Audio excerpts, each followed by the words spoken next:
Turning to a growing public health issue, Disneyland has been ground zero for a measles outbreak that started in December and has since spread to numerous states. 68 cases have been reported in California, plus a handful in nearby states and Mexico.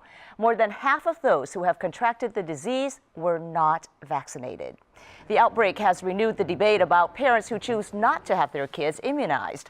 Here in the Bay Area, Marin County's rate of parents opting out is among the highest in the state. Health experts are concerned about the spread of a highly infectious disease that's preventable. Joining me now with analysis are Lisa Aliferis, editor for KQED State of Health blog, and Dr. Art Reingold with the UC Berkeley School of Public Health. Thank you both for joining us. Lisa, I want to begin with you. How infectious is measles? Measles is one of the most, and perhaps the most infectious disease known.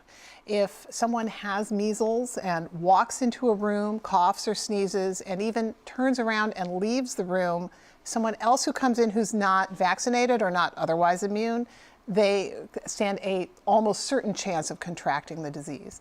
Now, before the vaccine came along, there were 3 to 4 million cases a year of measles. This would have been in the 50s and the years leading up to the introduction of the vaccine in the early 60s.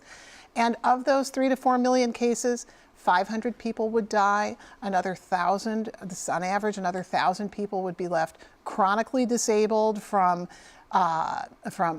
from encephalitis that can be caused by measles. Measles can cause pneumonia, measles dehydration. These are really— It can even cause death. And 500 deaths a year. So the state epidemiologist, Gil Chavez, stressed today, this is not a trivial illness. It can be very serious. So, Dr. Reingold, this is the disease that was considered eradicated in 2000, and because we haven't seen severe epidemics of it constantly, do you think people have forgotten how dangerous it can be? Have people become not as vigilant as they should be?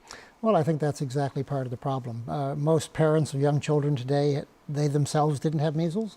They haven't seen a child with measles. In fact, the average pediatrician and family practitioner and nurse practitioner working in the United States today may not have seen a case of measles unless they've worked overseas. So I think there is a fair bit of complacency about the disease, and that's unfortunate because, as Lisa said, this can be a life-threatening infection in some cases and can certainly put you in the hospital or make you quite sick.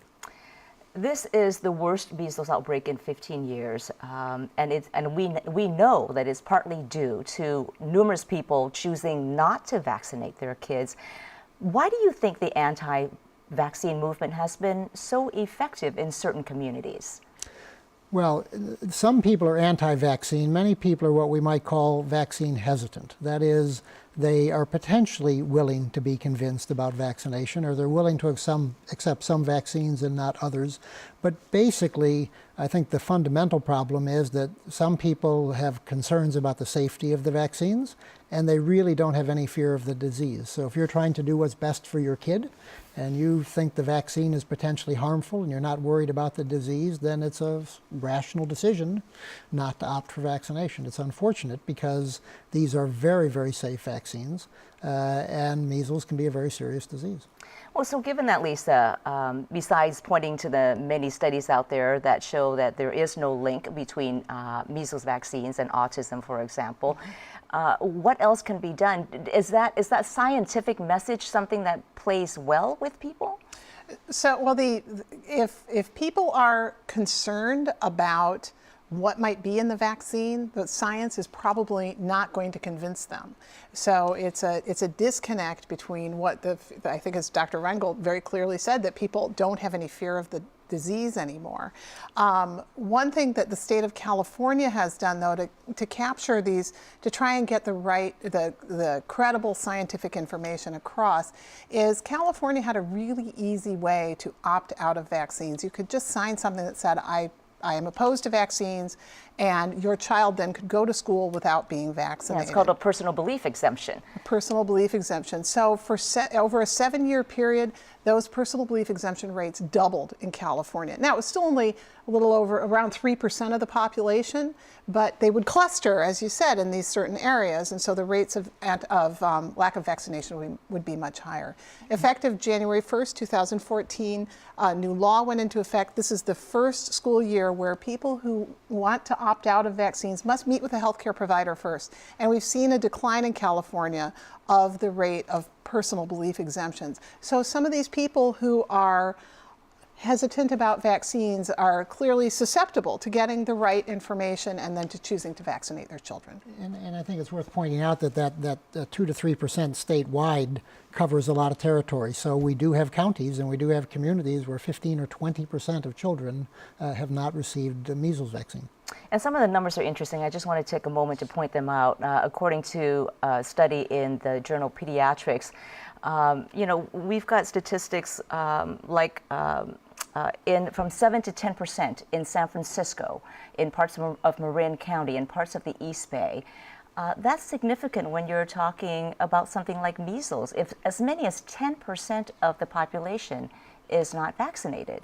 Right. Measles is so highly transmissible, as Lisa said, that fundamentally, if we want any chance to have herd immunity, to have indirect protection of children, then we really need to achieve much, much higher levels of immunization. And that's really the only way we can protect some children who really can't be immunized, either because they have an immunosuppressive condition like leukemia, or children who are too young to be vaccinated. And we really want to offer them the indirect protection that comes from having living in a well-vaccinated population. I think it's worth pointing out that 6 of those who were not vaccinated in the wake of this Disneyland outbreak were babies too young to be vaccinated. So, so that's through no fault of their own. Yeah. So. And Lisa, you talked to a father who's dealing with, is it leukemia in his own family? So and very concerned about this. I spoke to Carl Crawwitt. He lives in Corte Madera. His 6-year-old son has just completed a 3-year regimen of chemotherapy to treat his leukemia. The boy is now in remission. But this father he's really very concerned about this. His son cannot be vaccinated because of his medical condition. They're waiting for his immune system to build back up so that he can be vaccinated. In the meantime, at his school, Reed Elementary in Tiburon, that has their personal belief exemption rate actually went up slightly this year. It's now at 7%. So he worked with the school to try and make sure that all the kids in his classroom would be vaccinated. But he said he was at a back-to-school night at his, or a community event at his daughter's school, where the people raised the issue of peanuts, that peanut allergies, don't bring peanuts to school because kids have allergies, they could die. And he raised his hand and said, in the interest of the health and safety of our children, can we have the assurance that all the kids at our school are immunized? So and people came back to him later, he heard through a friend, that people were very upset that he'd raised this question. I mean, it's very troubling. It is one of those cases where someone's personal belief, in this case of an infectious disease, is very much having an impact on a very public situation, and that is people's public health. But I wanted to also ask you about people who have been vaccinated. Some still can get the measles. Why is that? Well, we moved from a 1-dose schedule to a 2-dose schedule a number of years ago when we learned that the first dose of measles vaccine only protects about 95% of children. People who've received 2 doses, pretty much everyone will be protected. Yes, there's a very, very rare individual who can receive 2 doses and not be protected. But fundamentally, if you get 2 doses of measles vaccine, for all intents and purposes, you are protected, and quite likely protected for life. So then I'm wondering if some of these people at Disneyland who were vaccinated but still got it, is that because the measles is so transmissible and a lot of people go to Disneyland, that if just a handful of them are not immune, they could all have been susceptible to contracting it? Well, we know that if you've only had 1 dose, that some children will remain susceptible. We also know that if you receive the vaccine at too young of an age, you may not have an appropriate response. So without knowing the details about those kids, I can't say exactly what happened. But is it the vaccine 100% effective no matter who gets it? No, there are some vaccine failures. Let me ask you real quickly, and this will be the final question. This week, health officials in Orange County barred a couple of dozen high school students from going to school because they weren't vaccinated. Should public health policy be changed, barring students who aren't immunized from going to campus? Well, I think in the context of an outbreak, that's a perfectly appropriate thing for a school to do.